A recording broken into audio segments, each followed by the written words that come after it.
Welcome everyone, it's Jennifer McGuire and I thank you so much for stopping by. Today I am going to create something a little bit different than a card. We're going to do a stamped gift bag, and I'm going to show you another example of the rubber cement masking technique that I've talked about in videos recently. Lots of tips and tricks that I'll be sharing along the way when I put this little gift bag together. And the best thing about this gift bag is it holds a stamp and a little ink cube, so you can give it to a crafty friend or someone that you might be wanting to get into crafting. I am using the Lawn Fawn gift bag die. What you do for this is you cut two of these. Very easy to put together. I'll show you at the end of this video. For now, we're going to mask off just the front panel on one of the pieces so we can do some stamping and inking here. Now you'll notice here that I'm going to end up with a heart that's kind of on the front of here, and it looks like the bear's holding it. So I picked a bear stamp from My Favorite Things.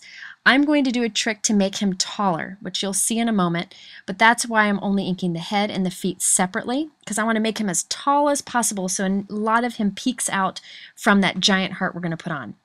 So here is just kind of a placeholder for the heart that I want to use. I'm going to redo that in a little bit to make it look nice. I'm going to just ink up the top of my bear and stamp it as high as I can on the front of the gift bag, and then just put tape over him so I don't ink him up again when I stamp his feet. I'm using black My Favorite Things hybrid ink. This is a Copic friendly black ink. That's why I'm using it, because I plan to use Copic markers in a moment. So now I'm inking just his feet, and I'm going to stamp that as far down on the bottom of this gift bag as I can. So I'm trying to stretch him and make him as tall as possible. It really doesn't make that big of a difference. It only makes like 1/4 of an inch taller. But I think that makes a big difference with this heart, so that I can have him kind of peeking out from the top and the bottom of the heart. You could by all means just stamp him straight on there and the heart would just cover up a little more of him. I'm next going to quickly show you the Copic coloring that I did here.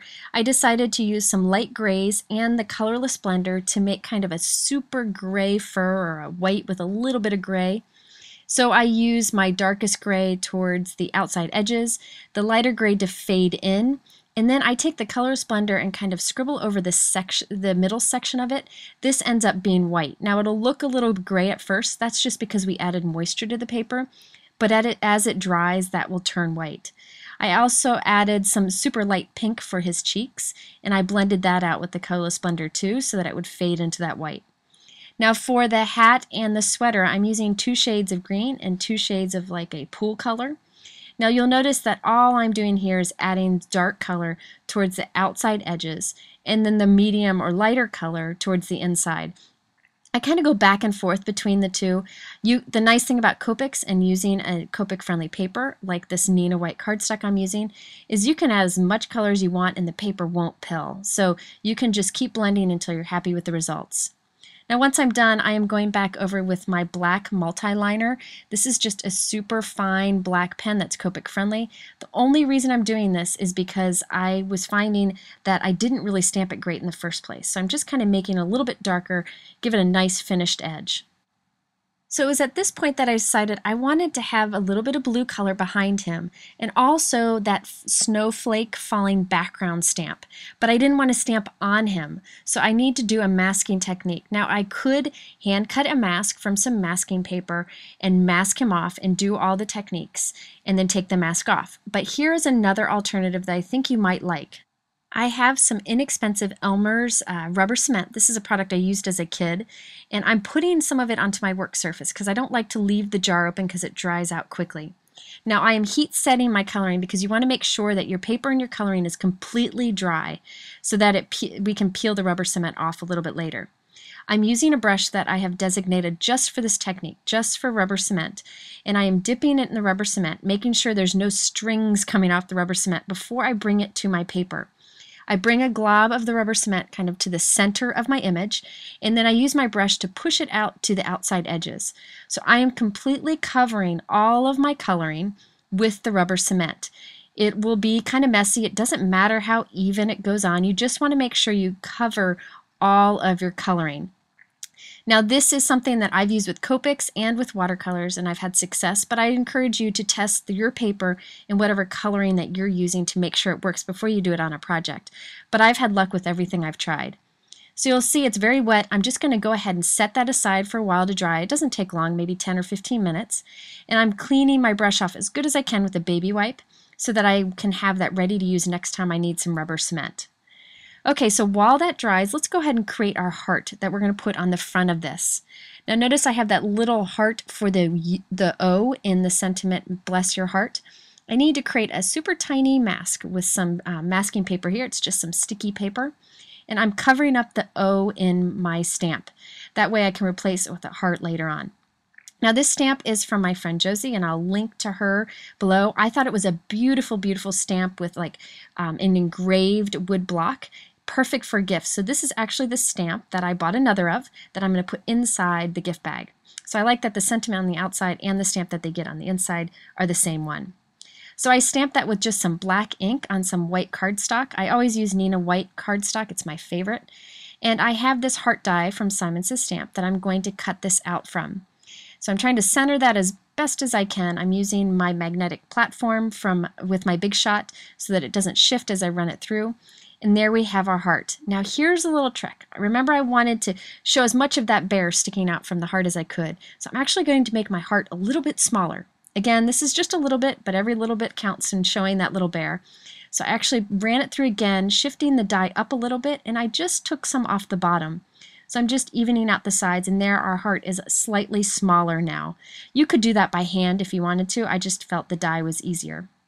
So now I need a little heart die cut for the O in the message.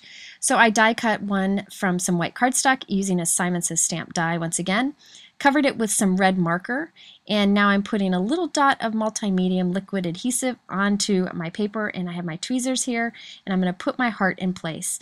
And now we have our heart ready to go once we have our bear all finished. Now keep in mind as I'm doing this, I'm putting a lot of love into this project because it's for a special someone, but you could skip certain steps here to make it much quicker to pull together. I just wanted to show a lot of techniques on one project. Okay, so now that my rubber cement is dry, it still is sticky to the touch, but it is dry on there. I'm taking my ink blending tool and my distress ink and lightly putting some blue behind my little bear here. You could go heavy with this ink if you want to, and the rubber cement will protect your coloring underneath. You can even see that white area in the center on his belly. That's where the rubber cement went down, but there was no color behind him. The rubber cement really blocks off all the color. So now I am going to go ahead and stamp over him too. This is a My Favorite Things snowfall background with some Hero Arts soft pool ink. Stamp that over him too, and the rubber cement will protect our bear once again. Now I have another video where I have used this rubber cement technique, and I'll link to that here too so you can see another example. Now it's time to remove the rubber cement. The nice thing about rubber cement is you just rub it with your fingers and it rubs away. You can either use a cloth or you can use your finger. Just make sure that any of the wet ink that might be on top of the rubber cement is wiped off first so you don't end up rubbing it on with your fingers. But look at that. That image that you have underneath the rubber cement is perfectly clean. This is just a fun and easy way to do masking. If you wanted to, you could always just hand cut a mask. This image would probably have been easy to hand cut, but I decided to use the rubber cement technique because I think it's so much fun. I did draw a little smiley face on his on my little bear here. I don't know why, I just decided to add that. And I want two little hands to come around and hold that heart. I'm just hand drawing these. I could have tried to make them look more like paws, but I decided that since I'm not an illustrator, this is as good as I could do. I'm adding a little bit of Copic coloring to make them match the rest of the bear that we've colored, and I'm going to go ahead and cut these out. You could have just drawn these straight onto the heart if you want to, but I decided to cut them out and glue them in place. Now here's a little tip for you. When you're working with tiny little pieces like this and you want to place them on your card, I find it helpful to use tweezers. That way your big fingers don't get in the way of seeing where you're putting it down. The tweezers just make it easier to get good placement.